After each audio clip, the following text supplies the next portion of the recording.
के 3 सदस्य कम से कम होना चाहिए, फार्मासिस्ट, एमसी, एमपीडब्ल्यू और स्टाफ के सभी लोग उसमें होने चाहिए और बहुमत के हिसाब से ये फैसला करें कि किसको नौकरी से निकालना है। अगर कोई बड़ा ही उसका इशू है तो उसको तो उसके लिए डिनाई नहीं कर सकते, लेकिन छोटे मोटे मुद्दे के ऊपर किसी के रजिस्टर पूरे नहीं है, किसी ने अप्रैन नहीं पहना है, कोई मेडिकल छुट्टी पे चला गया, तो इन छोटे मोटे मुद्दों पे डीएम पैनल नहीं होना चाहिए।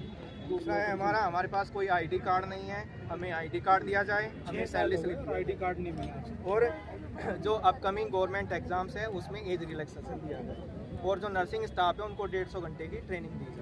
बस ये मेडिकल फैसिलिटी भी दी जाए, क्योंकि हमारे पास खुद के हमारे हेल्थ इंश्योरेंस वगैरह नहीं है, यही हम मेडिकल लाइन से यही हमारी सरकार से मुख्य मांगे हैं। इसी के साथ साथ हम अपनी यात्रा का यहाँ पे स्थायी करती है तो सारी मांगें एक ही जगह पूरी हो जाती है। अगर सरकार इन सारी मांगों को मानेगी अलग अलग, इससे अच्छा अगर आप हमें अच्छा, इसका जो ज्ञापन है आप किसी और को भी देंगे, एलजी साहब को? इसका ज्ञापन हम मुख्यमंत्री श्रीमती अदिति जी को भी देंगे, उनको लेटर भी भेज चुके हैं, और हम एलजी साहब को भी देंगे, और केजरी साहब से भी हम भेज चुके हैं, अपनी अथॉरिटी भी भेज चुके हैं, अपने सीडीएमओस को भी भेज चुके हैं। हम बहुत सारी प्रोसीजर करने के बाद मजबूरी में सबसे बड़ी बात यह है कि हर पार्टी के मैनिफेस्टो में परमानेंट करने का होता है मुद्दा, चाहे वो आम आदमी पार्टी हो, बीजेपी हो, कोई सी पार्टी हमेशा कहती है कि भाई हम अस्थायी कर्मचारियों को स्थायी करेंगे।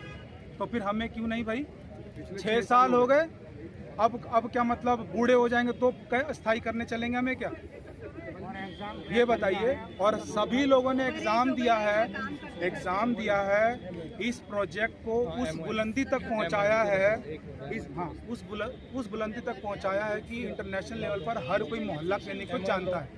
जैसा कि पहले ही मैंने बताया हुआ है कि बान की मून जी आए थे और हर किसी को अप्रिशिएट किया, तो ये चीज़ बताता है कि हमने बहुत बेहतरीन काम किया है और उसमें हमारा बहुत बड़ा योगदान है। और वर्ल्ड क्लास मोहल्ला क्लिनिक बनाने में हमारा इतना बड़ा योगदान जो है सभी के लिए, तो हम और आगे भी हम करने के लिए तैयार हैं जी। ऐसा कुछ नहीं है कि हम मना ही कर रहे हैं। कोरोना के अंदर हमने निस्वार्थ भाव से जो चीज़ें करनी थी, गरीब तबके के लोग इसके अंदर आते हैं, उन सभी के लिए हमने काम किया है। ऐसा नहीं, जब वो लोग खुश होते हैं तो वही हमारी सबसे बड़ी खुशी होती है। तो हमें इस चीज़ का भी ध्यान रखना चाहिए, सरकार को भी ध्यान रखना चाहिए कि हमारी क्या दिक्कतें हैं और उन दिक्कतों को जल्द से जल्द पूरा करें, एक टाइम फ्रेम के अंदर पूरा करें।